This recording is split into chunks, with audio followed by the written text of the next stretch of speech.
Hi friends, अगर आपने ये मेरा चैनल अगर आप ये मेरा वीडियो देख रहे हैं तो डेफ़िनेटली आपने एम्ब्रियो ट्रांसफ़र कराया है या कराने की सोच रहे हैं या प्लानिंग कर रहे हैं या आने वाले कुछ ही दिनों में आपका एम्ब्रियो ट्रांसफ़र है।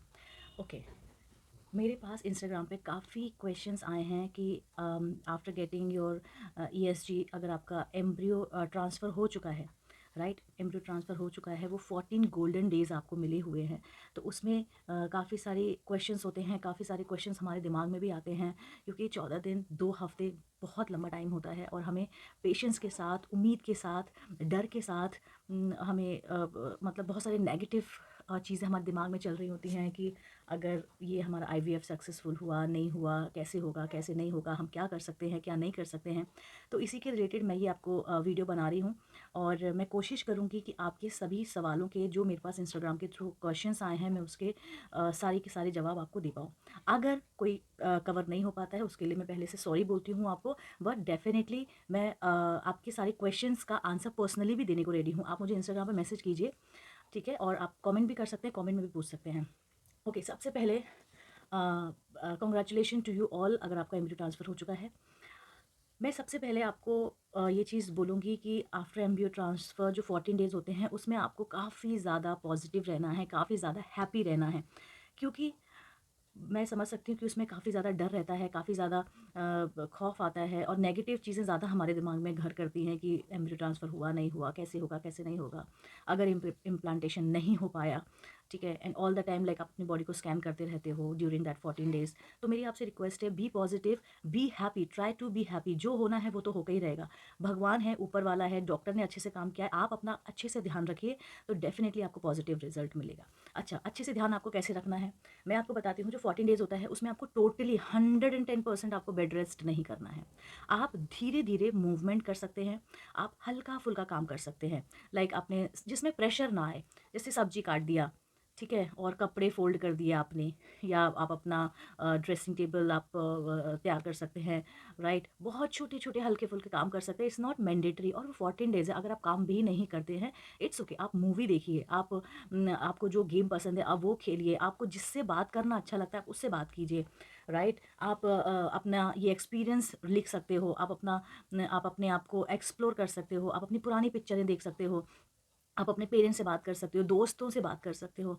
ये सब तरीके हैं अपने मन डाइवर्ट करने के लिए। ये बहुत ज़्यादा काम करता है। सेकंड थिंग मैं आपको बोलूँगी, जो अफ़र्मेशंस होते हैं, यानी कि जो पॉज़िटिविटी होती है, जो पॉज़िटिव वर्ड्स होते हैं, अपने लिए अच्छा बोलिए। अगर आपका एम्ब्रियो ट्रांसफ़र हुआ है, तो मेक श्योर कीजिए, अपने आप को बोलिए कि आपका इम्प्लांटेशन होगा ही, और ये आप रिपीट करते रहिए, रिपीट करते रहिए।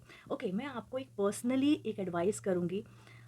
अगर आप हिंदू हैं तो आप, एक मंत्र है, अगर आप उसका जाप करते हैं ऑल द टाइम, जब भी कुछ नेगेटिव आए आपके दिमाग में, आपको ये मंत्र रिपीट करना है। ओम कृष्णाय वासुदेवाय हरे परमात्मने प्रणतः क्लेशनाशाय गोविंदाय नमो नमः। मैं आपको ये पर्सनल एक्सपीरियंस के साथ बोल रही हूँ, इस मंत्र का जादू आप अपनी ज़िंदगी में ज़रूर देखेंगे। ओके, मेरे को आया है इंस्टाग्राम पे, लोगों ने पूछा है आप मेहंदी लगा सकते हैं कि नहीं, आप बाल धो सकते हैं कि नहीं, आप सीढ़ियाँ चढ़ सकते हैं कि नहीं, आप घर के काम कर सकते हैं कि नहीं, आप नहा सकते हैं कि नहीं, आप करवट ले सकते हैं कि नहीं। इन सब का जवाब मैं आपको इस वीडियो में देने वाली हूँ। सबसे पहले रही बात नहाने धोने की, तो हाइजीन इज़ वेरी इंपॉर्टेंट। आपको रोज़ नहाना है, राइट? लेकिन आपको बेंड नहीं होना है, आपको झुकना नहीं है। आपको आप शॉवर ले सकते हैं, आप शॉवर ऑन कर हेड शॉवर, आप अगर है तो आप वो यूज़ कीजिए, और झुकना नहीं है, आपको बेंड नहीं होना है। बाकी आप डेली शॉवर ले सकते हैं। आप सोप वगैरह आपको जो लगाना है वो सब लगा सकते हैं, बट मेक श्योर कि जो आपका साबुन हो या आपका बॉडी वॉश हो वो ज़्यादा खुशबूदार ना हो। ओके, दूसरा है कि आप मेहंदी लगा सकते हैं कि नहीं। तो नॉर्मली भी बोलते हैं ड्यूरिंग प्रेगनेंसी कि मेहंदी नहीं लगानी चाहिए है। तो कोशिश कीजिएगा कि आप ना लगाएँ, और after embryo transfer the main reason not to apply है ना, कि उससे आपको ठंड ना लग जाए, सर्दी ना लग जाए, चाहे हाथ में चाहे सर के द्वारा आपको ठंड ना लग जाए, क्योंकि हम ऑलरेडी इतनी ज़्यादा मेडिसिन ले रहे होते हैं, इतनी सारी इंजेक्शन हमें लग रहे होते हैं, तो वो बेटर है कि आप जो है मेहंदी अवॉइड कीजिए, राइट? ओके, दूसरा है आप हेड वॉश कर सकते हैं कि नहीं। तो नॉर्मली आप कर सकते हैं, अगर आपका इम्यूनिटी अच्छा है या फिर आपको पता है कि आपको ठंड नहीं लगने वाली है, then you can like take shower with a head wash. Otherwise अगर आप मैनेज कर सकते हैं 14 डेज़ तो वेल एंड गुड है, बेटर कि आप अवॉइड कीजिए। ओके, दूसरा है कि आप घर के काम कर सकते हैं कि नहीं? तो मैंने आपको पहले भी बताया, घर के काम आप सब कर सकते हैं, बस आपको बेंड नहीं होना है और जिसमें प्रेशर लगे वो नहीं होना। आप खड़े-खड़े खाना बना सकते हैं या आप रोटी बेल सकते हैं, बहुत छोटे-छोटे काम ऐसे कर सकते हैं, राइट? इसमें कोई हर्जाई नहीं है। ओके, आपको आफ्टर एम्ब्रियो ट्रांसफ़र जो है करवट लेना है कि नहीं? तो आप ले सकते हैं लेकिन बहुत स्लोली। आप बहुत स्लोली 2 दिन कोशिश कीजिए कि अगर आप 24 घंटे आप स्ट्रेट लेट पाएँ, तो वो बहुत ज़्यादा अच्छा होगा आपके लिए। और अगर नहीं तो आप बहुत स्लोली आप करवट ले सकते हैं। बेटर होगा आप जो है अपने जो पैर है उसके नीचे तकिया लगाएँ और सर के नीचे तकिया ना लगाएँ। ये एक वो बोलते हैं कि ये जो मूवमेंट होता है या पोस्चर होता है उससे भी इफ़ेक्ट थोड़ा-सा पड़ता है आपका एम्ब्रियो स्टक होने में। वैसे तो एम्ब्रियो जो है अगर वो बहुत हमारे जो बाल होते हैं उसका भी चौथाई हिस्सा होता है, एम्ब्रियो इतना छोटा-सा होता है और वो जो हमारे यूट्रस में जाके वो चिपक जाता है, जो हमारी यूट्रस की लाइनिंग होती है, तो प्रॉब्लम है नहीं। लेकिन कोशिश कीजिए कि आप जो है बहुत धीरे-धीरे मूवमेंट लीजिए। आप वॉक कर सकते हैं, आप मतलब टहल सकते हैं, घूम सकते हैं, आप बैठ भी सकते हैं, राइट? और खाने का जो है मेरे को आया था कि आप बाहर का खाना खा सकते हैं कि नहीं खा सकते हैं। तो मैं आपको ये एडवाइस करूँगी, पॉसिबल हो तो आप घर का ही खाना खाइए और बहुत सादा खाना खाइए। बाहर का चाइनीज़ तो बिल्कुल आपको देखना तक नहीं है। Chinese is very harm for your health during your embryo transfer, क्योंकि उसके अंदर अजीनोमोटो होता है और विनेगर होता है, तो this kind of food is not good for your health as well. तो आप जो है घर का जो है आप कुछ भी खा सकते हैं। कोशिश कीजिए सादा खाना खाइए। खाना तो वैसे आप कोई भी खा सकते हैं, डॉक्टर भी सजेस्ट करते हैं और मैं भी आपको सजेस्ट करूँगी सिंपल खाना खाने के लिए just because of the digestion.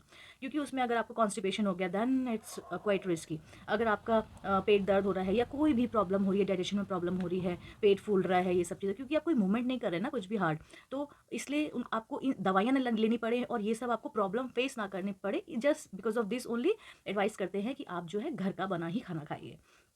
और एक important cheese, fruits is very important. और लेकिन आप वो वाले फ्रूट्स खाइए जिसको आप पील कर सकें।